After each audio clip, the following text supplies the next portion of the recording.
So first off, my name is Steffi Novak. I'm the stream team coordinator for the Watershed Education Network. See a lot of familiar faces. I do a lot of the field programs, things like that, a lot of the adult programming and things, and programs like this. I'm Deb Fosnot, and I get to work with Steffi Novak with the Watershed Education Network, co-founder and director of Watershed Education Network. Sweet. And of course, it couldn't be a speaker series unless we had tech troubles right off the bat. All right. We can adapt. Go for it.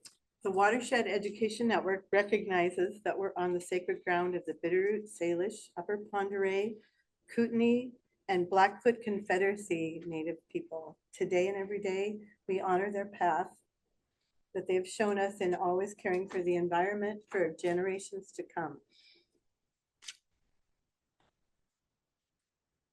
Our mission is to foster knowledge, awareness, and appreciation of watershed health through community outreach, youth and school engagement, citizen science, in order to grow future stewards.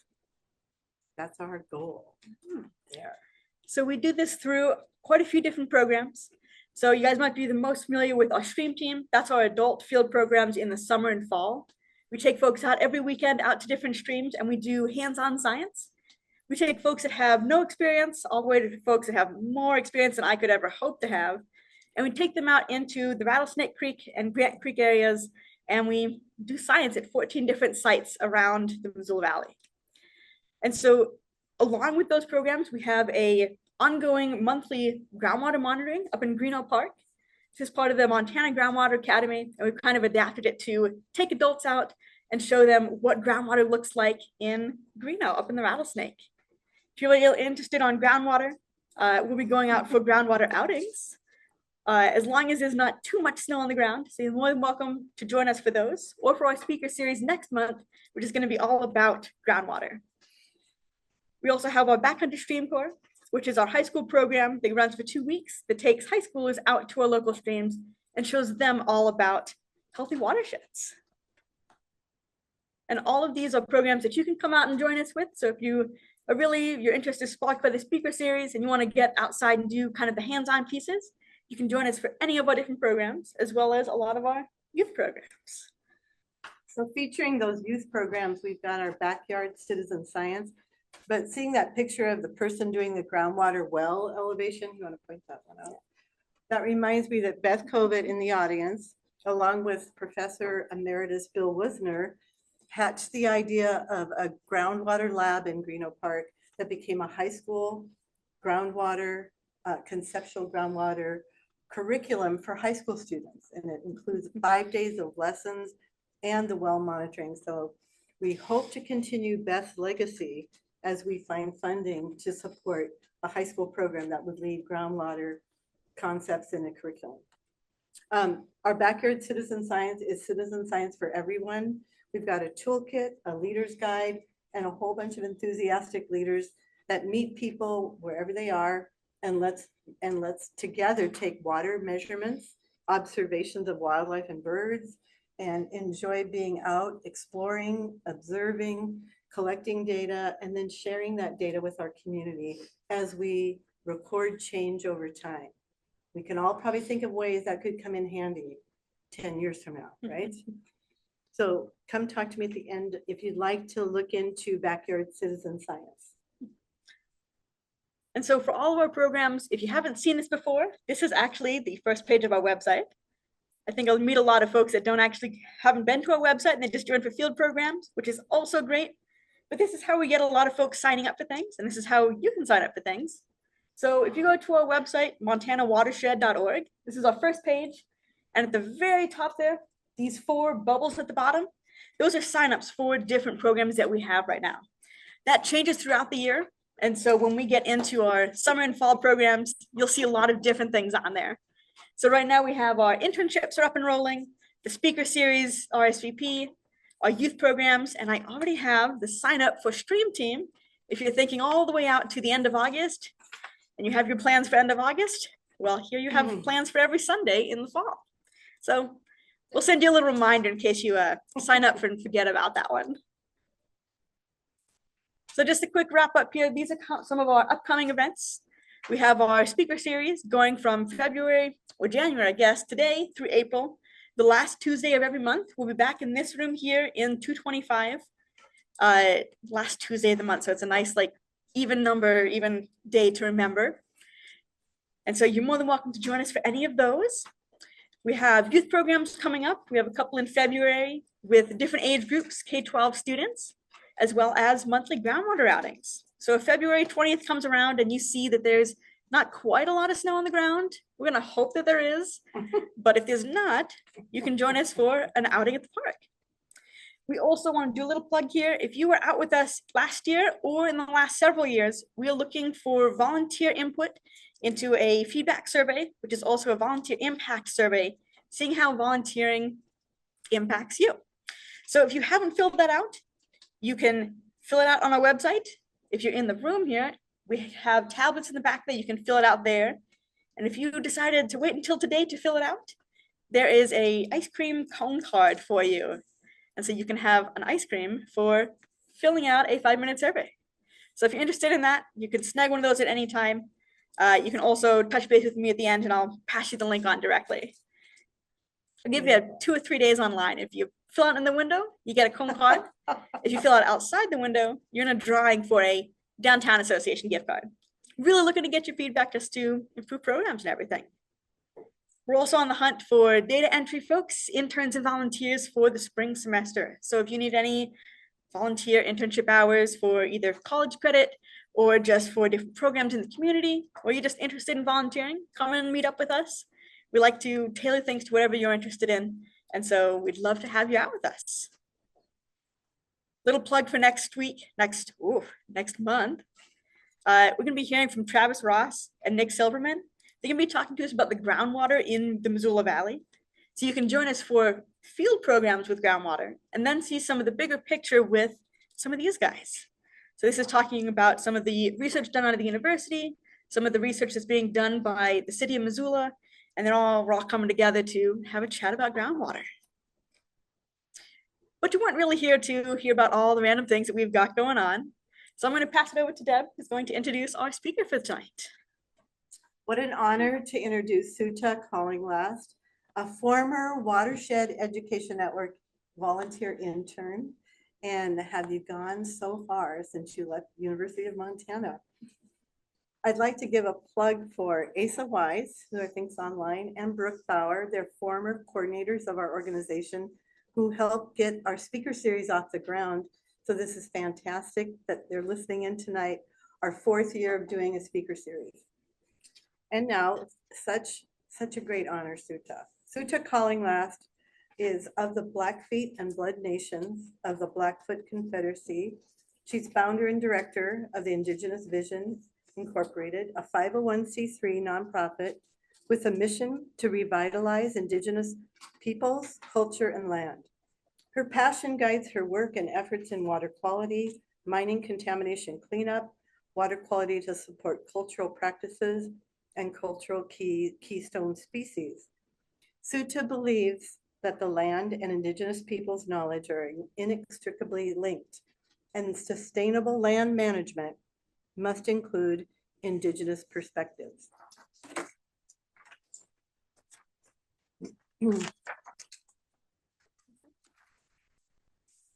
Souta holds a BA in Environmental Studies in Water Resources and a master's degree in Innovative Leadership and Change Management. Souta is dedicated to a narrative correction and sharing her knowledge, which led to instructing graduate level courses at the University of Montana on traditional ecological knowledge.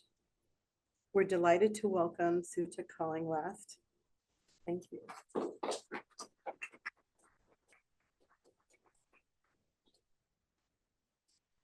Thank you, everybody. Great to see everyone, old faces, new faces, people who were in my instructors. It's great to see you. Thank you for the motivation and the inspiration. And I'm proof that internships work, and 22 years later, I am still in watershed business. So yes, Vicky, hello, good to see you. So Souta Calling. In English, that's hello, my friends. My name is Souta. Sorry, that is my name. Rain woman is what that translates to. Last one standing on the battlefield, making the war cry. And that was too fierce for enrollment documents, so we ended up with calling last. I'm the founder and director of Indigenous Vision, and it came about for a bunch of different reasons, and it's work that started probably previous to 10 years ago, but I just started to digitize most of it 10 years ago and then incorporated.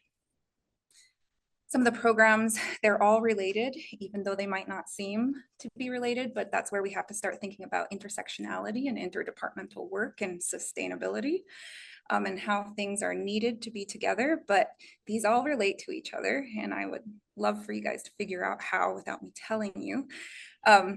My mapping projects include the IV environmental stressors, disease and contaminant mapping. That was an EPA supported project. Thank goodness that's done now. All the money is spent, so the freeze is not going to affect me there. We did that conservation working dogs, monitoring contaminants and CWD, abandoned mines, and various different human activities. This is combined with the significant place map, and we work with a bunch of different people, private landowners across Montana, elders across the Confederacy in Alberta and Montana. I have self-defense programs, and this is the one that throws people off. How do self-defense programs correlate to water or culture? Well, it's very easy considering violence against women is about 30% higher in Native communities. And so women are the culture keepers in our community. Sorry, I'm gonna get a little bit louder so Deb's up back there going. But women are the culture keepers in our community. And if they're facing violence or they're living in their survival tactics, they have no time to be memorizing the uses and the names of plants. Those self-defense classes are geared towards foster girls, women, and just general tribal youth, because they are our culture keepers, they're our culture continuers, and without them, we don't have a culture 7 generations from now. And so it's really important to me to help the women and help the community people. We also have a program called IV Media, and we do a podcast. We have over 134 episodes on various environmental and social justice issues. Go ahead, do your thing. And I think we have altogether over 300 episodes of music, and we include music in there because a lot of Indigenous artists speak right from the heart about environmental and social issues impacting their community. And so if you want to get like the street level, like gritty experience, listen to a Native hip hop artist, and they will tell you what life is like on the reservation, dealing with Superfund sites and the next mining company that wants to come in. We also have a fee for service, which is called cultural humility. And it's like cultural competency, like cultural sensitivity, but better than both of those, because we consider both of those previous ones insufficient notions in actually getting to know each other and pushing forward your work initiatives, because dialogue is the basis of productivity. But culture humility is my only fee for service. We consider sensitivity and competence an insufficient notion, because not even I as a Blackfoot woman can be competent in my own Blackfoot culture. My sister, same parents, same age almost, same community, same upbringing, completely different person. So cultural humility requests you to meet a new person as a new person each time you meet them, without assumptions of what you think you know about their community or background. We train trainers. The idea is to train ourselves out of work. It is an expensive training, $1,000 a seat, online, $1,200 in person, but you're a trainer. We give you a facilitator's guide and a slide deck, and we hope that you continue the trainings on for your organization or as an independent consultant, however you wish that. We have a Beaver Lodge food forest that I've got 24 acres in Sullivan County, New York, and I'm modeling that 24 acres as the kind of like Lubbock experimental forest, except for TEK. So we're testing all the TEK models, all the TEK applications, fire, picking, harvesting, and other methods on this property. Our self-defense programs, keeping women and culture and children safe to carry on culture. The Blackfoot place map. This is one of the bigger mapping programs that we have. I map anything and everything. Human activities, historical sites. I even hike up onto the alpine areas and look. If you hike into an alpine area and you find a sweet pine tree and you reach up, I'm 6 feet tall. My arm makes me about 8.5 feet tall. Taller than my reach, about 2 feet above it, you can see marks on the sweet pine where grandmothers harvested medicine from that tree before. I mark those sites down because it shows that we have used that site for millennia collecting our medicines. That's a lot of things that people don't know. And so when I talk to US Forest Service and other land managers, I ask them, like, what are you looking for? And how do you know what you're looking for if you don't have an elder or somebody? Because I didn't learn this all by myself. It was all elder instructed and voluntold to do something. Their educational travel narrative stories, narrative justice and correction, which is place names and stories, and Nitsipuwatsin, which is the Blackfoot language.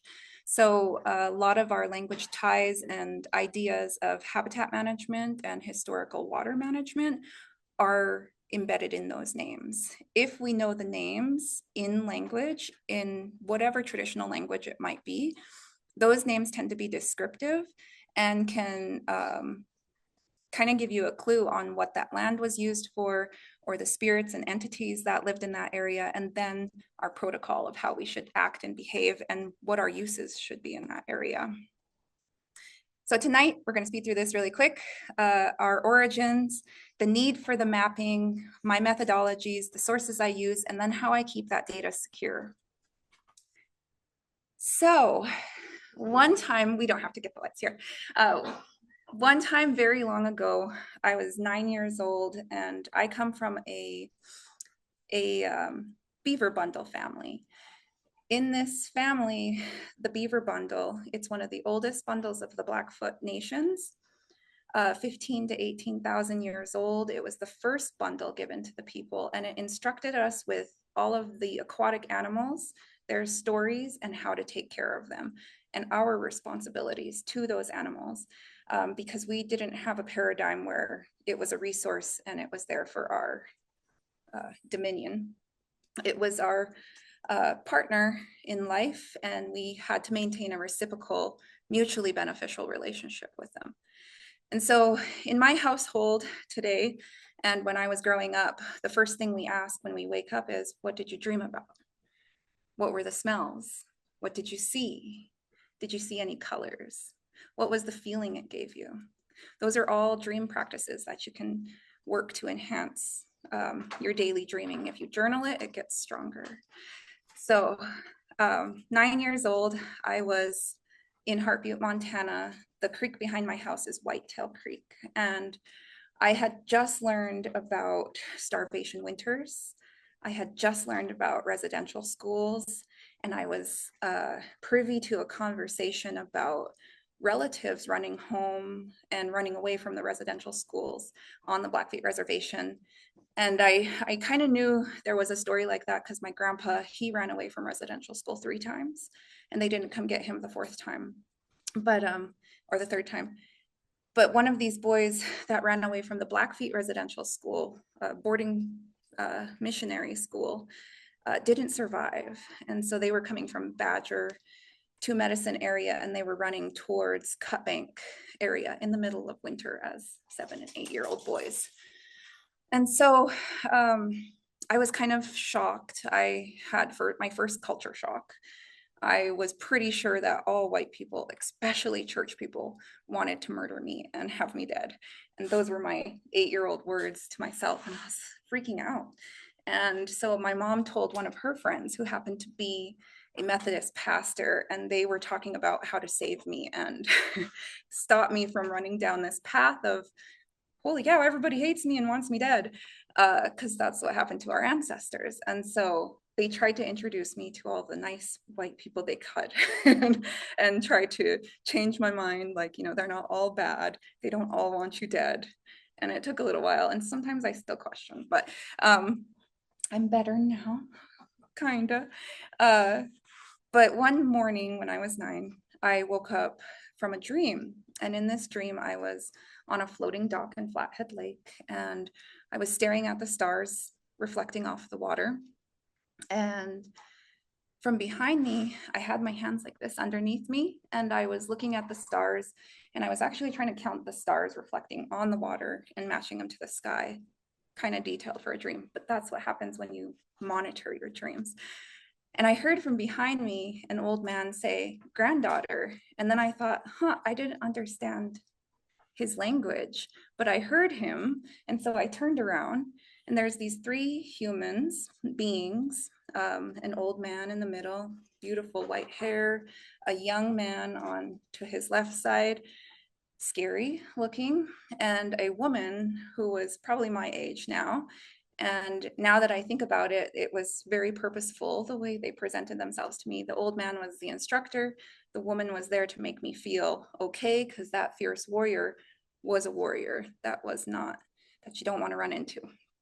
And so the old man spoke, and he said, when you're out here, it's important for you to remember that we can be anywhere you are.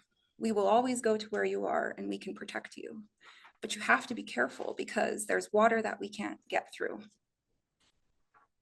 And in my mind, I'm seeing battle scenes, and I'm thinking of what they must be going through. And I wake up from that dream, and I'm crying. I woke up crying, and I was grateful. It's very rare that you get direct communication from something telling you that you're going to be safe and cared for no matter where you are. So I was grateful for that. And from that moment on, I vowed to spend every moment of my life figuring out a way to make that dark water more navigable for them. It took me on a pretty intense journey. So these are pictures from all of the different parts of my work. That first upper corner is I was working for my tribe, and we were cleaning out a bunch of illegal dumps. And before that, I was a massage therapist, and I was looking at the water in our bodies, since we're primarily made of water, and trying to clean up every little bit of water here and there. Planted lots of willows, 5,000 willows in that one site right there. I helped decommission the Milltown Dam. I was the dip girl, and I sampled the groundwater for mining contamination. It's really cool to see how mining contamination differs in the groundwater and in the surface water, and then how it's trickling into people's wells in East Missoula.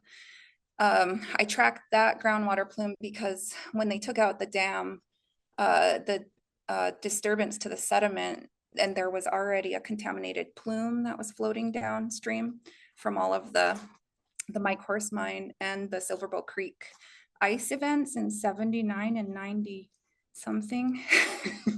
I'm looking at Vicky, she probably knows those dates. But those 2 ice flows created so much contamination in the sediments in the Clark Fork and in the Blackfoot River that it's really bad. So we hear in town, we hear them say, you can only eat 1 fish, or we don't recommend you eating any fish from the Clark Fork, but they don't really say why.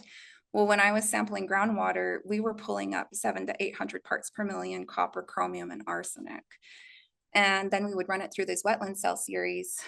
You can kind of see the wetland cell series here. This is a cell series here. And the groundwater we pulled up was from this little structure here.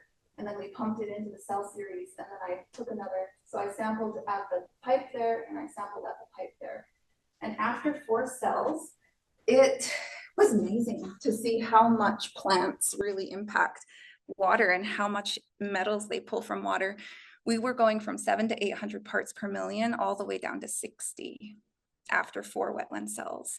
And so I got excited. I'm like, let's build another one and run it through again, or like put a pipe and bring it around, make it 0.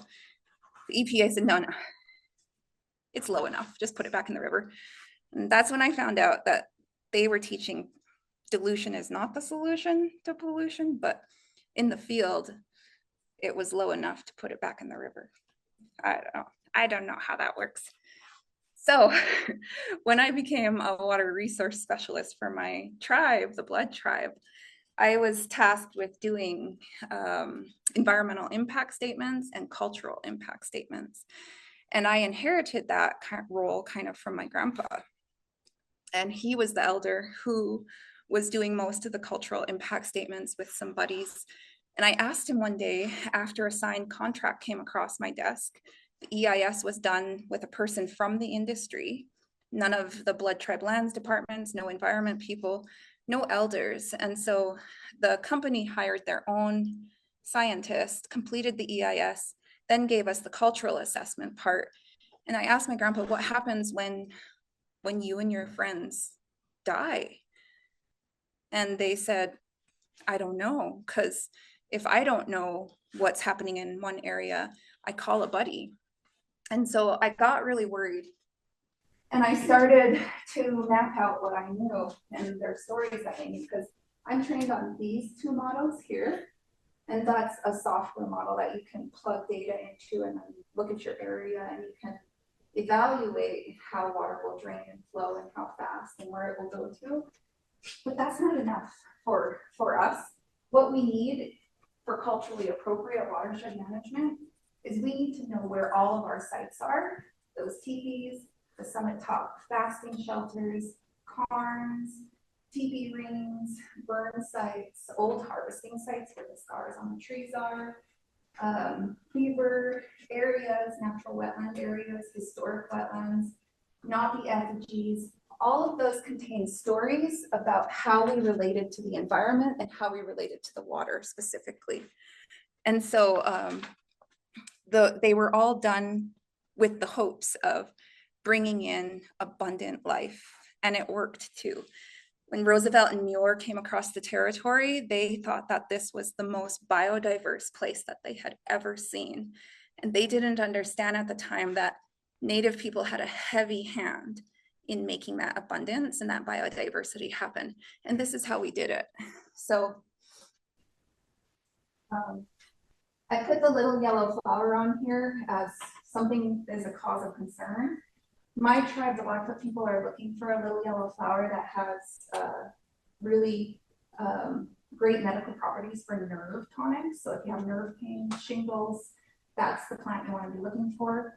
We haven't seen it in about 90 years. It grows in the glacial pothole areas, about 1 foot up from the water line. It's found in the glacial pothole areas, so which now in Montana, that's mostly agricultural land.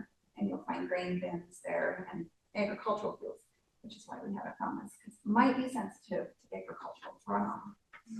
The effigies show us where origin stories happen, and sometimes based on the effigy and what's around it, you can tell which origin story happened.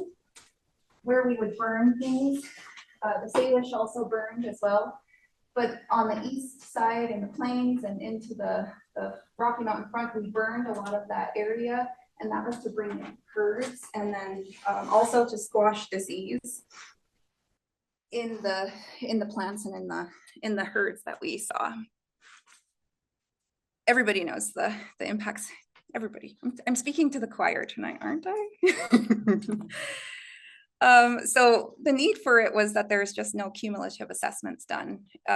Everybody on in an EIS is doing site-specific impacts, and they don't often include historical activities. That's a problem. Narrative corrections and additions. In a lot of places and signs, this one's not so bad. It just calls us Mongols. it just calls us Mongols. It's actually not one of the worst ones.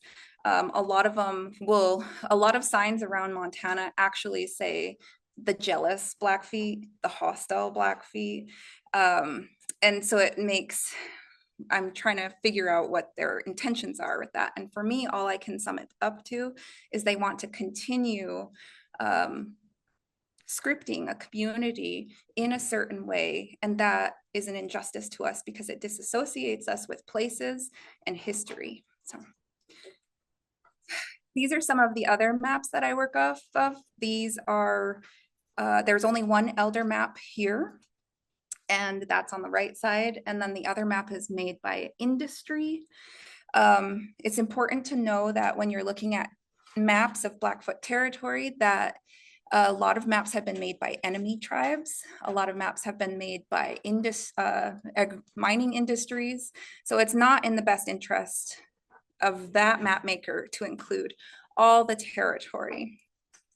What I did with my map is I included all of the maps that I could possibly find, and I expanded on that with my family's knowledge. This map is very similar to this map here of Blackfoot lands in Montana. And isn't it funny? Am I the only one who thinks it's funny that you draw a straight line and then we stop? Like we didn't cross the river, we just looked across at the other side. This is what I've come up with. And if we go by any of the old maps, these are the sites we lose. And this is just scratching the surface. This is 5% of the sites. And there's no way that we can have a site here in Missoula at Hellgate Canyon where there's a continuous use camp. We constantly survey the territory. We wouldn't let any war parties go through, period. They're part of the bone pile. War hunting parties could go through sometimes if the herds were there. I'm assuming based on blood memory. But there's no reason to assume that this isn't Blackfoot territory when this is a Blackfoot battle site and a French fur trapper who vowed to never trap in Blackfoot territory again. So did we fly there? Or how did we get there? Because it's crazy for me to see lines and then, so I'm advocating that every tribe use dots and we connect the story to it for the specific relation. I have done that. There's an interactive side of my map, one that's in all Blackfoot. And I'm working on getting each of the descriptions changed so that we can learn our language as well as our place names. And it's very cool to see how far we go down. That big warrior is in, they call it an Anasazi warrior, but it's Blackfoot. Show you. So this is more accurate. This is actually the span of heavy shields. And the heavy shields, that goes up higher towards the Saskatchewan River on top. And that's the extent and the territory that the Blackfoot traveled. And so what would we be looking? You see the Rocky Mountains right here.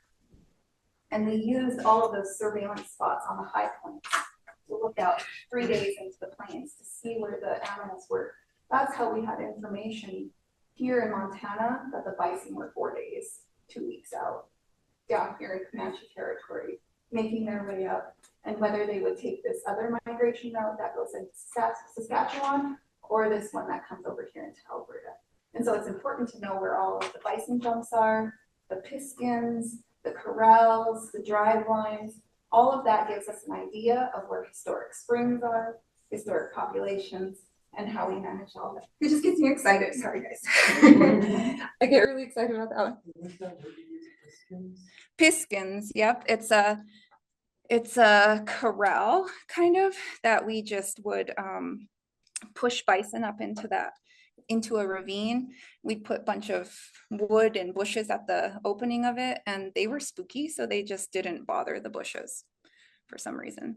And then we would kind of work it like a supermarket or a refrigerator. We would feed and water them and then come get the animal we needed.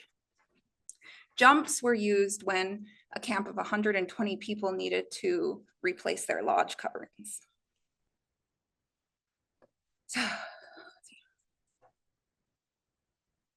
So I combined all of that Blackfoot, we're going to be done in a few minutes. I combined all that Blackfoot territory information, what we see here, and these are hard rock mines. I combine it with Board of Oil and Gas mines, orphaned, active, capped. I combine that with fracking wells in all states. And then I overlaid a CWD layer on that. Does anybody recognize like a pattern there? A lot of people don't want to say, looks like oil and gas is directly related to CWD, or how come fracking in oil and gas is right where CWD is the worst? Yes, so CWD is chronic wasting disease. It's a brand new disease in human history, about 60 years old. And it's originated in Denver or Colorado area and Saskatchewan, and they come from game farms. And I think, I believe, whenever we want to farm wild animals, we'll get disease. And this is related to disease that we find in farmed animals. Mostly there are deer farms and elk farms. There's a couple positive deer farms in Montana still. They don't know what to do with the elk farms. So they haven't killed them, but it's going to be an argument with people who seemingly should support animals and should support environment when I recommend that we have to cull the entire herd in a 14-mile radius. It's pretty severe CWD. It stays viable in soil, water, and it's taken up into plants. And this is another reason why I got into this next part of the study here. And so sometimes if public source data isn't public, I will create the study myself and find funding for it. And this partner found me. So these Working Dogs for Conservation came to a culture humility training. And I said in that training that as a watershed professional, I can't go do kick samples. I can do kick samples for macroinvertebrates to identify species present, but I cannot kill them. It goes against my cultural ways. It goes against my bundle promises and responsibilities. And so I just avoided it. 20 years of my career, I avoided it every way I can. And Working Dogs found me and they said, I think we can get what you need from mink and otter scat, and it's non-lethal. And I said, let's do it. And I didn't know how hard it would be because apparently it was brand new questions, brand new methodology. First time TEK had ever been used by EPA. So we were doing new, and EPA kept saying, you need to quit, you need to pay back money, you need to like knock off 6 of these contaminants, you need to focus on this. What are you even doing here? And so I kind of had to hold Sachkabaklami. I pinned myself down. That's the sign language for my last name. And it's about the Blackfoot wear. It's about 3 or 4 feet long, and we pin ourselves down in battle. And if we die, we die. And if we win, it's an even better win. And so my grandpa, he won from staking himself down. And I did the same thing at the EPA. And I told him, I'm not going to leave and I'm not going to quit and I'm not going to pay back money. Find something to do with me because my grant was awarded and I want to do the project. And so they found me in conflict resolution. We found that they could transfer me from the environmental justice office to the community small rural grants office where there were TA people who could help with QAPs. And that's what I needed, was a QAP for each one of the contaminants that I picked, which apparently it cost $100,000 to do one QAP and I had 9. So they had me choose 3. A QAP is a quality assessment project plan. Nothing in the EPA can be done without a QAP, especially sampling and all that good stuff. So I didn't quit. They gave me the money and they gave me a TA assistant and I finished the QAP and I did $575,000 worth of work for $75,000. And yeah, and now they like me again and they're inviting me to do other grants and stuff. But yeah, so these are my sites on the Blackfeet Reservation. Data I didn't have. We didn't have any data for PFAS, pharmaceuticals, pesticides, and heavy metals in this area. So I went and got it. There's my team. The first dog for Working Dogs for Conservation was a Blackfeet rescue dog. His name was Ruger, and he went to Africa, saved a bunch of rhinos and a bunch of elephants. I like to talk about him. This is my new dog. He's at home worried about me right now. He's being trained on invasive mussels and maybe mink and otter poop and live find, because we have a search and rescue program that's forming.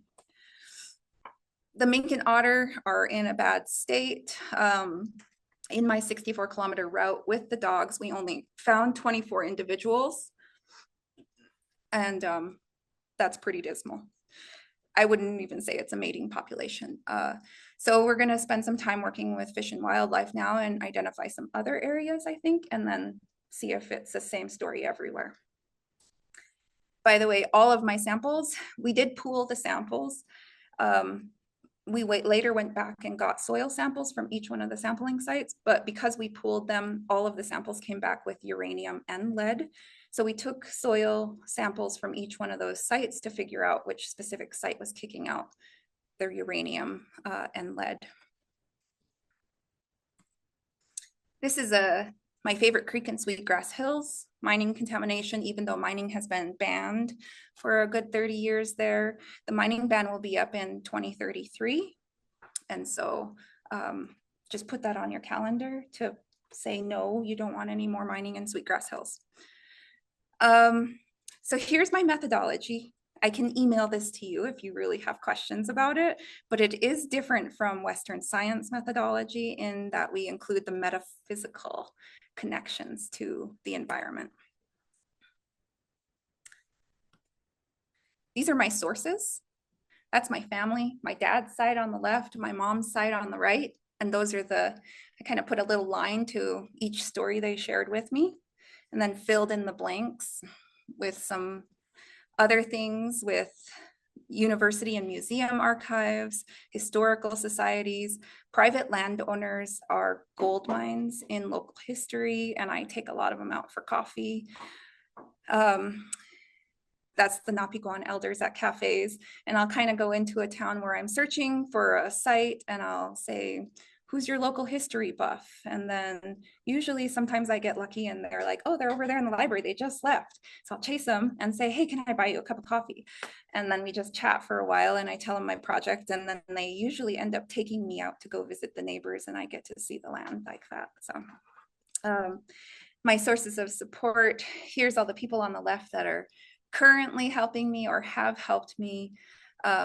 Most of them are elders within the Confederacy working for their tribes or the TIPO offices, and work as cultural and community educators. Those are all of the places that I map.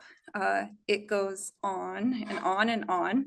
It's really active when you get out to an open field. It's not an empty landscape. Some of the other stories and things that I map is settler friendships, and that's in community corrections. That's trying to fight against the narrative that we were blood marauding savages that just wanted to murder you. Often when I take that Napiguan elder out to the cafe, what they say is, my grandpappy was the first guy to settle here, and he had an Indian best friend. And if he didn't have that best friend, I don't know if he would have made it. It's almost verbatim.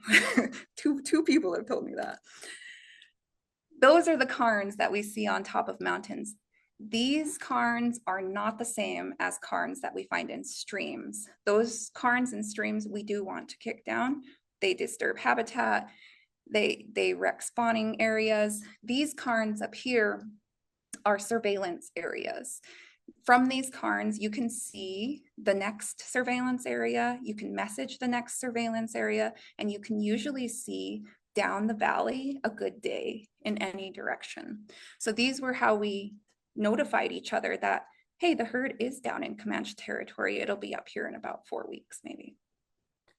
So they were very useful, and some of them are spiritual use. So it's really sad to see the beer cans crumpled up in them. If you don't want boogies following you, don't do that. And if you see them there, you know, I always am a fan of packing out what others don't want to pack out. So I end up leaving with a bunch of cans. Here's a large cairn, and this cairn was removed, and cairns like this, they could be as big as school buses. The one that was as big as a school bus by Pincher Creek was removed, ground up, and used for the highway. The sad part about that is it gives you an idea of how long they were used. And so when people make a vow to take a fast, they will grab a rock and they will go out to their fasting place. So each one of those rocks was put there by an individual vow. And that lets you know the power of the place, how long it was used, and how important it is, depending on the other effigies and symbols that you find on the ground. A lot of those rocks were removed. I have one elder that I'm working with who we're looking for a landowner that has removed their rocks so that we can go deconstruct their rock pile and then estimate the number of camps. That's important in terms of watershed management, because locating where our historic camps were lets us know where historic springs were, because we didn't just locate above the river and we didn't just locate at the confluence. There in that area somewhere, you'll see it in maybe the bushes or the trees, but you'll see it signs of an ancient spring somewhere in that area. Maybe it's still flowing, maybe it's dropped because of drought, but generally in those camp areas, you can identify historic springs, and that's where we located. That's where a lot of these are found. That's a woman. Napi always has his phallus for creation of the world.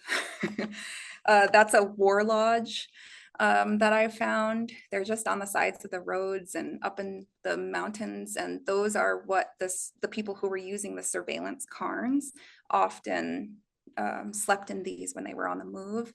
But you'll find permanent rings by the surveillance cairns as well. That's a heavy shield.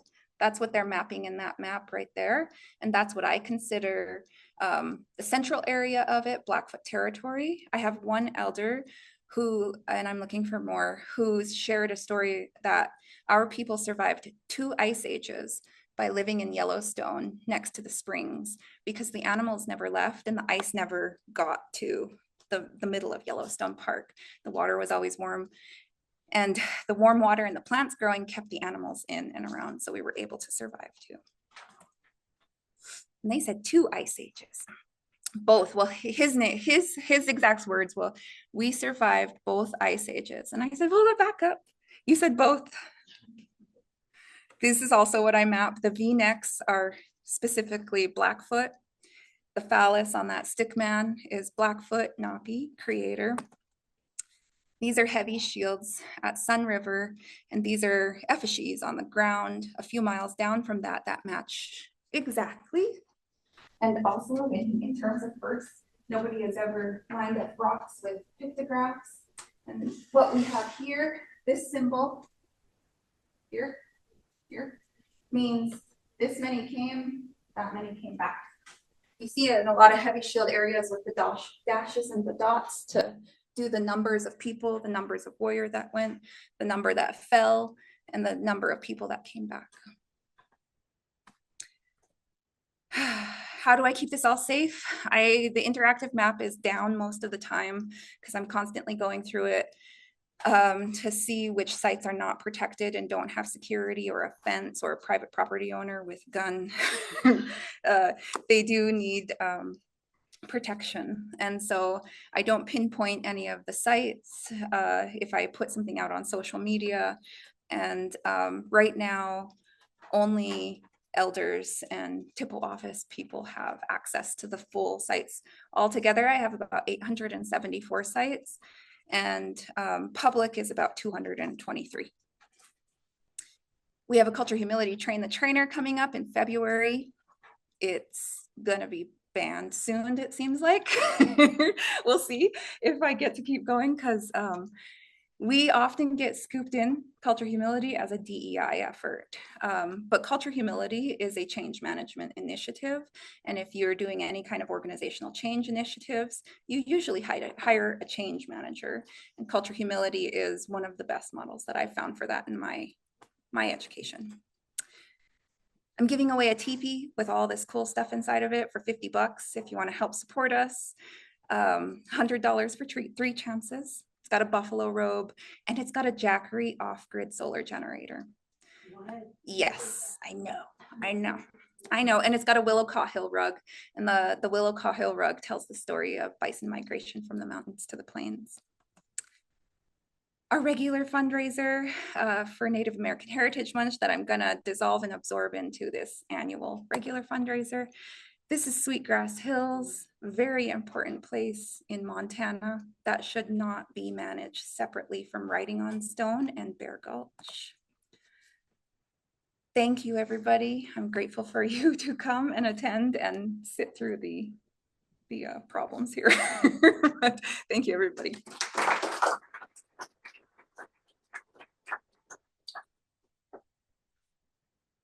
That was fast. If I just kind of went over something and you have a question about it, I don't mind. How do you say the word for Nitsiniidaki. Nitsiniidaki. Thank you. It means I'm grateful. Thank you. Appreciate it. So we have time for a Q&A. So if anybody has any questions, good old classroom style, you want to raise your hand and we'll be called on.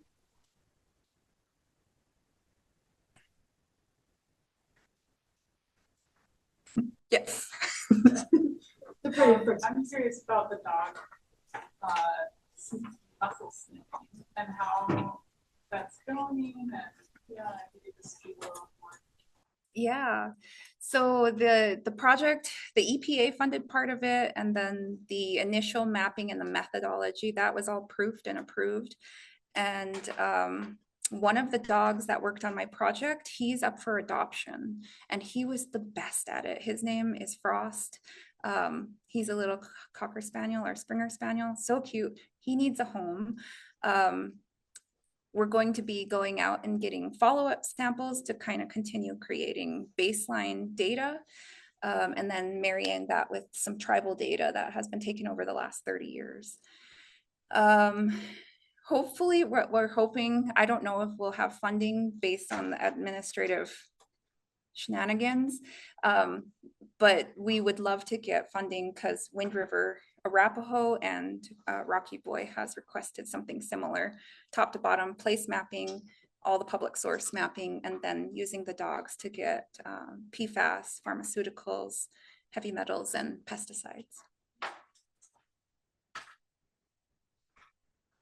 Thank you. So I know when you were talking to me about the concept of your talk here, you mentioned one of the sites on your map. And how the different stories. Yes. You want to share that? Yeah. So how can it be a watershed model? How does any of the shields or anything like that relate? This place here. Where am I? Oh, that's Souta. Here. You want to stay by the mic. So that place there, that little dot on the map. Let me see if I can get to it here, so that the people online can see it too. Oops. Okay, I think that will go. So this area here, right above Helena, if the online people can see my cursor, just north of Helena, there's a place called Where Big Raven Went Crazy. And he was one of our well-respected chiefs. And this might be the first known case of some waterborne disease or illness, but Big Raven jumped into the river. No matter what time of the year, we had a duty to clean ourselves. So even if it was blizzarding, we'd go take snow baths, but we would keep a hole in the ice to, because it makes us strong. You know, can't be the Lord of the Plains if you're not strong. So we'd go break a hole in the ice. Sometimes you tie a rope around your waist, is how I did it when I was little. And then you tie it to a tree. And you just take a crowbar and you pop it a hole in the ice and then you jump in. Oh. That was required of every tribal member because it's our cultural daily values to be clean. And in that daily bathing, Big Raven jumped in and then he refused to put his clothes on. He refused to get out of the river for a second. His people had to pull him out, and he was demoted from being chief because he just went crazy, but he was completely fine before he jumped into the river. And so I keep thinking, well, what kind of waterborne bacteria could have an immediate impact if you get it up the nose?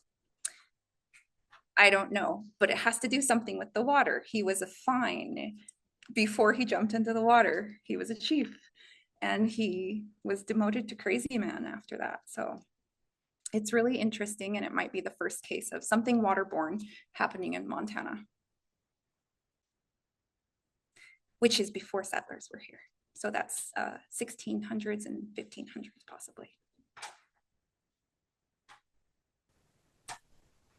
Robin? Curious about the uranium mentioned. Did you figure out anything about that? Yeah, so in Montana, we're on the Bakken shale layer, which naturally is one of the world's highest uranium deposits in the whole world. And that Bakken shale layer, for the people online, and you can kind of see my cursor up there, but that Bakken shale layer goes about mid-Alberta, around the Rocky Mountain front, and then out into the Dakotas. And there's a natural source of uranium there. That's why they're trying to frack the whole area. What I think happened is that either the natural uranium source, which we can compare to the 30 years of water data that the tribe has, and they have uranium levels. So if those correlate to each other, it's no big deal. But if we find one of our soil samples comes back with high levels of uranium, and that sample also, the mink and otter poo had uranium in it too, then we might want to start looking at something else, because we do have areas of the reservation. One of the studies I used was Kim Paul's mapping contaminants on the Blackfeet Reservation. And what I was trying to do is follow up again on her work of where that uranium waste was stored on the reservation, because it was talked about in 1978 tribal council meeting minutes, and there was no resolution or talk about where it went to or if it was denied. So they think that the uranium could have been stored down by Heart Butte, which is what the community I grew up in, or it could be in the Bab area. And then the Bab area was also known to have naturally higher uranium levels because that Duck Lake is a spring-fed lake, and it doesn't have any influent areas. So they think that the contamination is coming up from the source. Yeah. Wouldn't oil wells potentially bring up contaminated sediment layers too? Mm-hmm. Yes. So I have one that so this, what I didn't include, I think it's included in this map.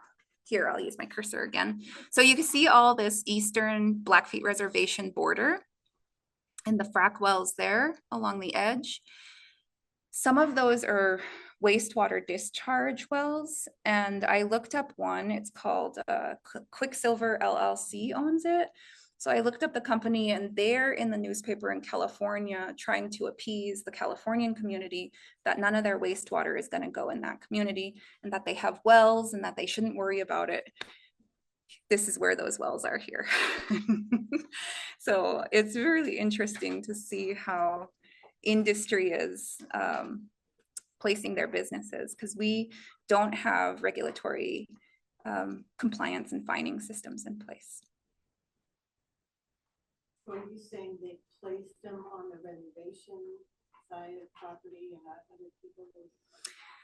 I don't know. Like, I know that this one doesn't show all of the impacts, like all the fracking is not directly on the reservation, but it's directly off of the reservation. And so sometimes I wonder about horizontal fracking, and if all those frack wells have horizontal lines into the reservation soils. But Cutbank Creek runs right through there. And the Cutbank Creek sampling sites that I had all had the worst water quality, no oxygen. The only macroinvertebrates there were horse, what's that one? The horse, the horsehair, yes. I'm like, the horse thingy, yes, the horsehair worm, which is a really gross worm. So I think there's some data when we get to this. And so these data layers, what encouraged me to do this is people don't think that any human activity is really bad, right? Like, look at those aren't that bad. They're spaced out pretty far. don't seem to be inundating, well, except for that one middle area. But then we go to oil and gases, and that's over that layer too. And then frac wells are all in that area. And then we can put an animal disease on top of all of that, and it all kind of lines up in the same area. So I was on the Center of Disease Control Research and Policy working group for CWD. And I showed them this map, and they thought that it was really interesting, but not a direct correlation that human activity can increase susceptibility to CWD.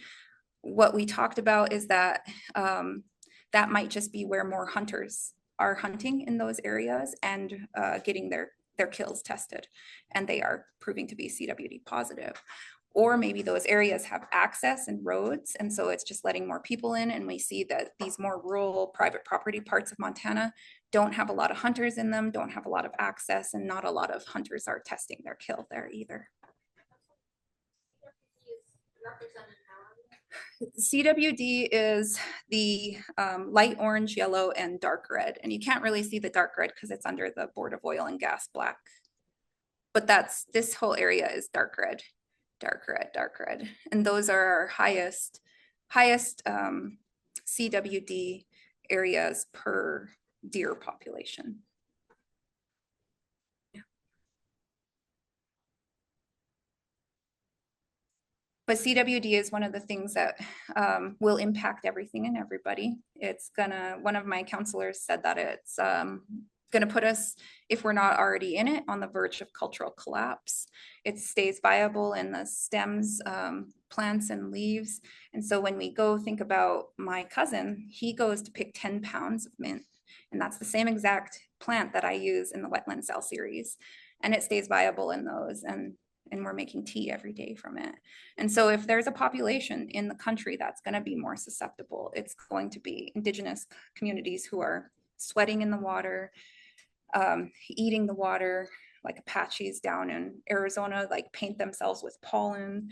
And that's a really cool, if you can imagine a bee's legs with pollen on them, I think that was 50,000 doses of viable CWD. It's very microscopic and tiny. And once misfolded prion touches another protein prion, that protein prion starts to misfold. There's no cure. There's no way to kill it, no way to bleach it out. It needs to be burned for like 30 minutes at 9,000 degrees Fahrenheit. So incinerators are the way to go.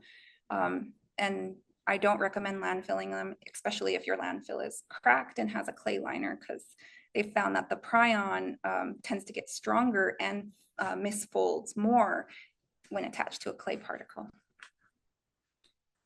Pretty interesting.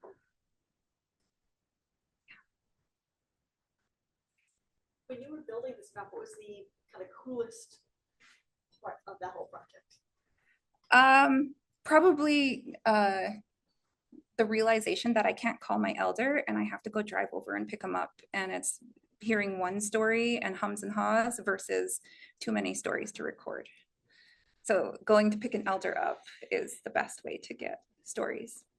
And so if you're a scientist and a researcher trying to get data out of a community, don't put them in an interview setting. They won't really tell you anything. And it's too much on the spot where they'll go, I think I remember one story. If you go to that person's house, buy them lunch, coffee, go to the place where you want the stories, they won't shut up. They'll be happy to talk about it. They'll want to jump in for the next ride. And so I think that was the coolest part, is my community connections and then hearing stories that would be lost otherwise. Were you recording those or writing them down? I write them down and I record them, yeah, and video them, try to get them all. So thank you. Thank you, everybody. Vicki? Quite follow what all the dogs were used for. Islands, presence of mussels. Yeah. So we can't train the dogs for CWD yet because we don't know how to train their detection to differentiate between soil, plant, and sick deer. So we're working on that. Penn Vets is one of my partners with Working Dogs for Conservation, and they proofed finding CWD in the lab. They've yet to move it out to the field, but we just used our dogs. We trained them to find mink and otter scat. And then we just collect all that scat and we take it to the different labs here at the university, the soils lab here, and a genetic lady here. And then we send them to Bozeman for pharmaceuticals. And then we send them to Louisiana for pesticides. This is ETA. Yeah. Mm-hmm.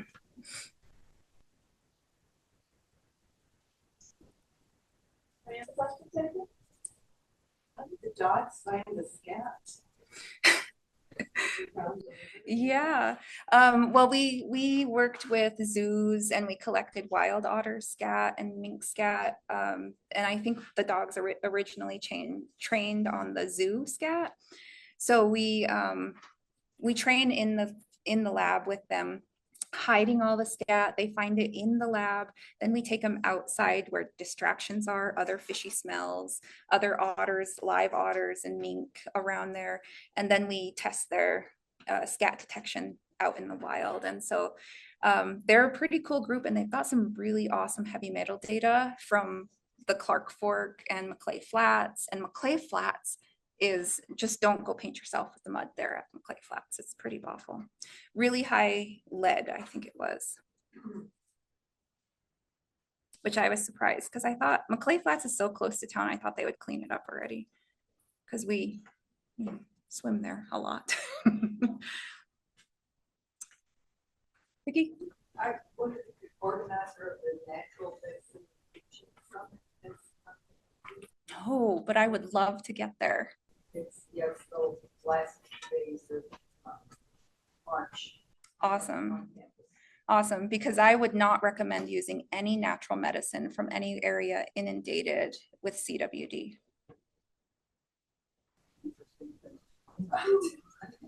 Yeah, it stays viable. And so if there is a prion variation that humans can get, which we're really on the brink of because we have wild boars carrying a variation now. So if the boars do something with the prion they're carrying and then we can get it, it'll be worse than COVID.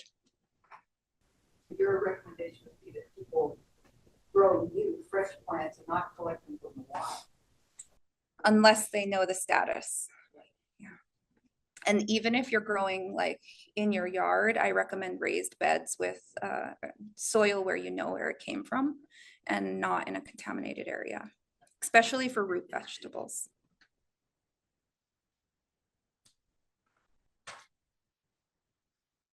Thanks so much. Thank you, everybody.